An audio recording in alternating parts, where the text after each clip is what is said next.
They were talking about this deal that has been agreed that they're due to sign later after this bilateral meeting, relating to a sort of joint investment fund co-managed by US and Ukraine in terms of monetizing minerals which are in Ukraine that have not yet been mined, and that those funds would go towards rebuilding Ukraine. They would go towards paying back the US for some of the military aid that it's already committed to Ukraine. But that deal hasn't been signed yet, and President Zelensky coming here today looking for that security backstop. As he said to President Trump, he trusted President Putin on a deal once before, and President Putin hadn't kept up his side of the agreement. But President Trump has said to President Zelensky in the Oval Office what he said to the UK Prime Minister Sir Keir Starmer yesterday, what he said to the French President Emmanuel Macron on Monday, which is, I'm not talking about a security backstop until we get to a deal on peace. He said to President Zelensky, when we're talking about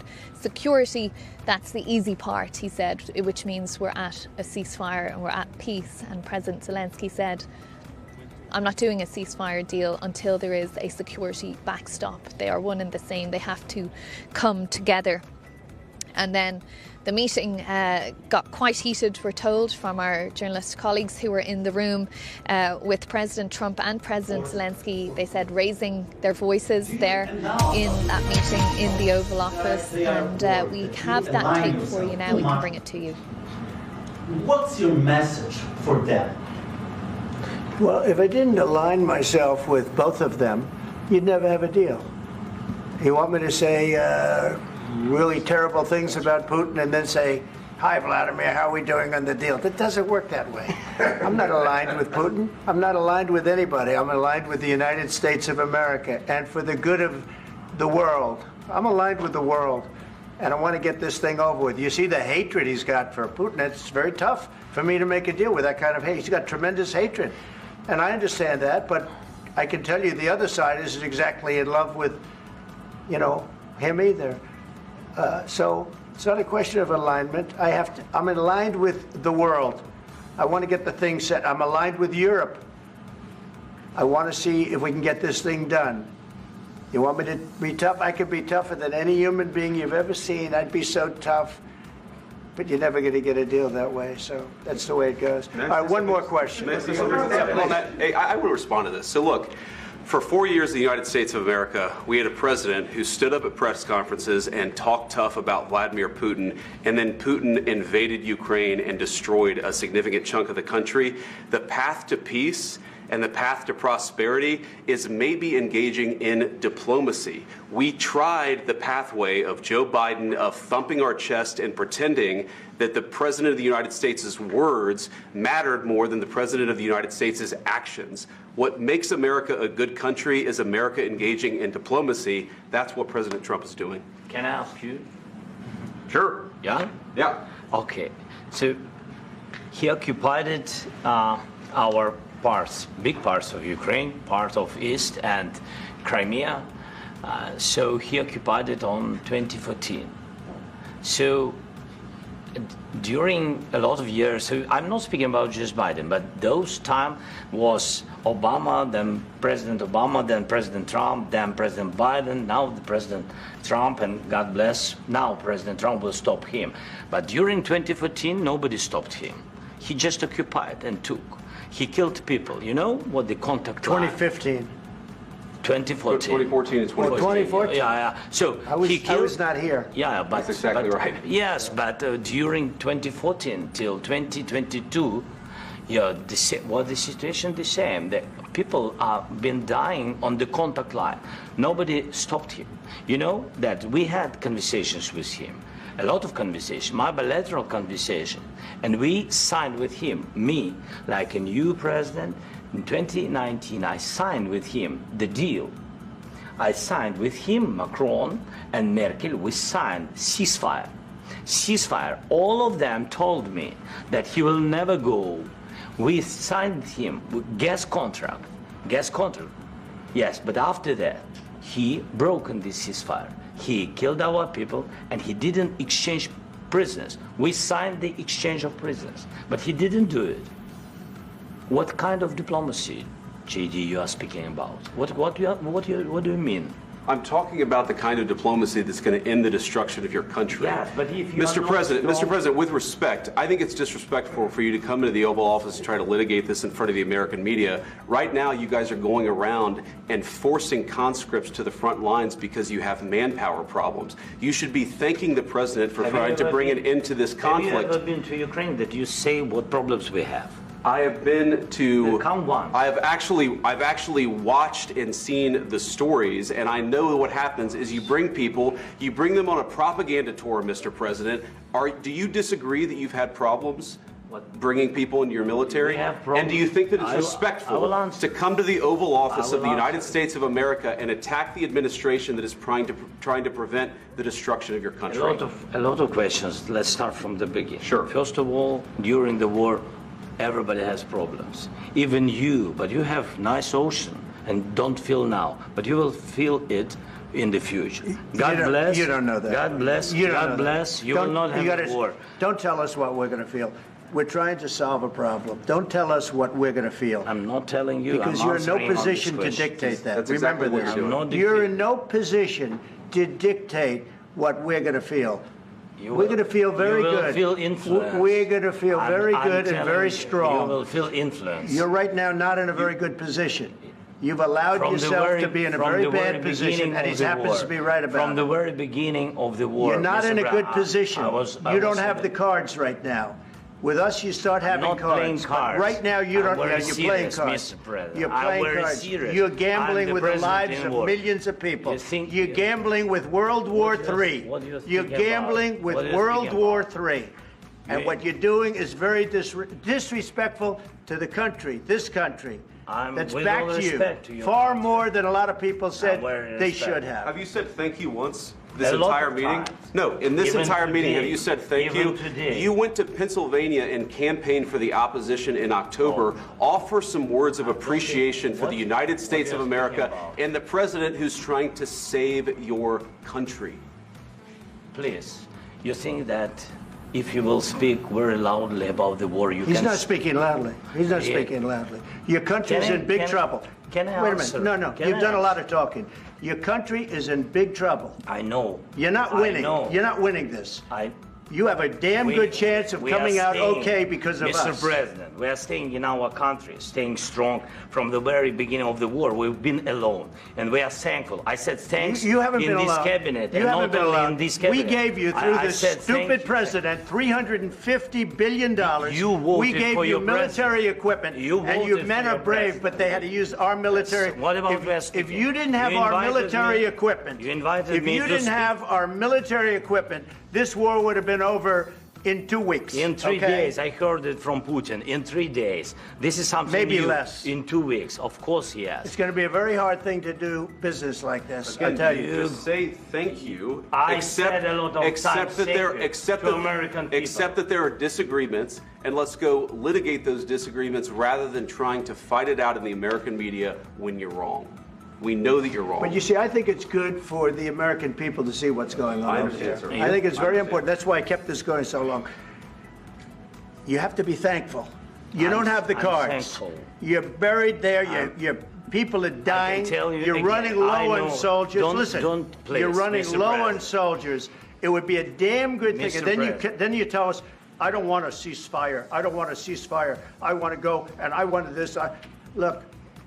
If you could get a ceasefire right now, I tell you, you take it so the bullets stop flying and your men stop getting killed. Of course, we want to stop the war. But you're saying you don't want a ceasefire. But I said to you, I want a ceasefire. With guarantees. Because you'll get a ceasefire faster than an agreement. Ask our people about ceasefire, what they think. That wasn't with me.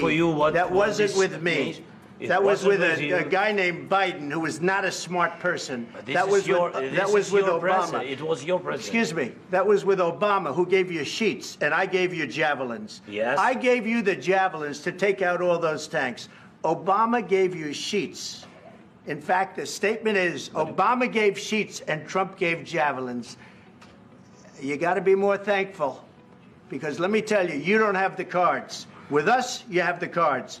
But without us, you don't have any cards. One more question to Mr. Vice President. I'm sorry, here. It's going to be a tough deal to make, because the attitudes have to change. what if Russia breaks ceasefire? What if Russia breaks peace talks? What do you do then? I understand that it's a heated conversation right now. What are you saying? She's asking, what if Russia breaks the ceasefire? What if anything? What if a bomb drops on your head right now? Okay? What if they broke it? I don't know. They broke it with Biden because Biden, they didn't respect him. They didn't respect Obama. They respect me. Let me tell you, Putin went through a hell of a lot with me. He went through a phony witch hunt where they used him and Russia. Russia. You ever hear of that deal? That was a phony Hunter Biden, Joe Biden scam. Hillary Clinton, Shifty Adam Schiff. It was a Democrat scam. And he had to go through that. And he did go through it. We didn't end up in a war. And he went through it. He was accused of all that stuff. He had nothing to do with it. It came out of Hunter Biden's bathroom. It came out of Hunter Biden's bedroom. It was disgusting. And then they said, oh, the laptop from hell was made by Russia. The 51 agents. The whole thing was a scam. And he had to put up with that. He was being accused of all that stuff. All I can say is this. He might have broken deals with Obama and Bush, and he might have broken them with Biden. He did, maybe. Maybe he didn't. I don't know what happened. But he didn't break them with me. He wants to make a deal. I don't know if you can make a deal. The problem is, I've empowered you to be a tough guy. And I don't think you'd be a tough guy without the United States. And your people are very brave. But you're either going to make a deal or we're out. And if we're out, you'll fight it out. I don't think it's going to be pretty, but you'll fight it out. But you don't have the cards. But once we sign that deal, you're in a much better position. But you're not acting at all thankful. And that's not a nice thing. I'll be honest, that's not a nice thing. All right, I think we've seen enough. What do you think? Huh? This is going to be great television, I will say that. All right, we'll see what we can do about putting it together. Thank you.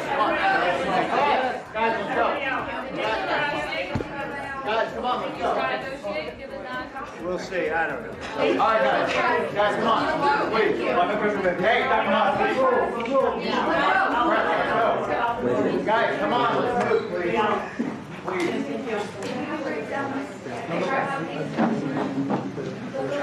Thank you.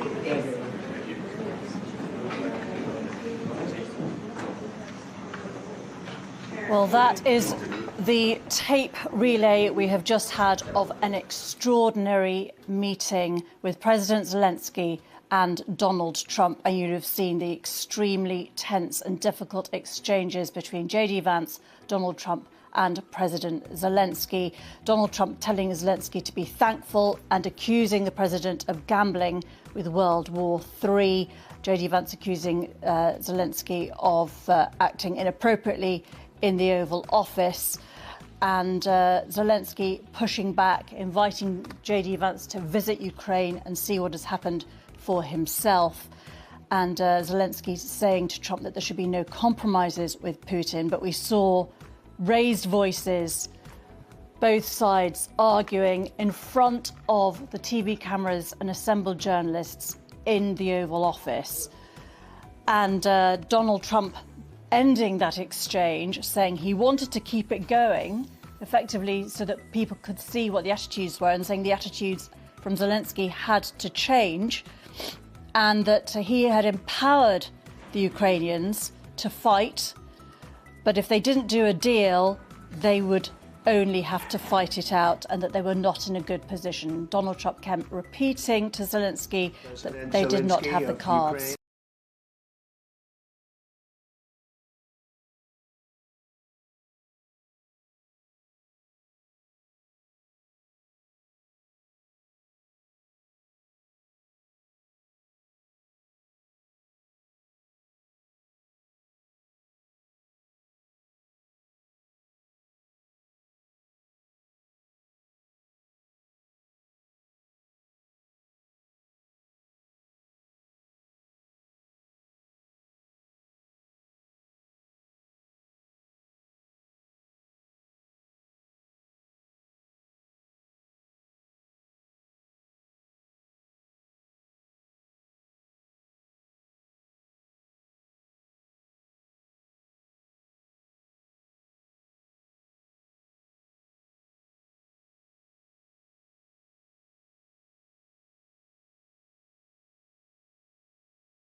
for European and Euro-Atlantic integration.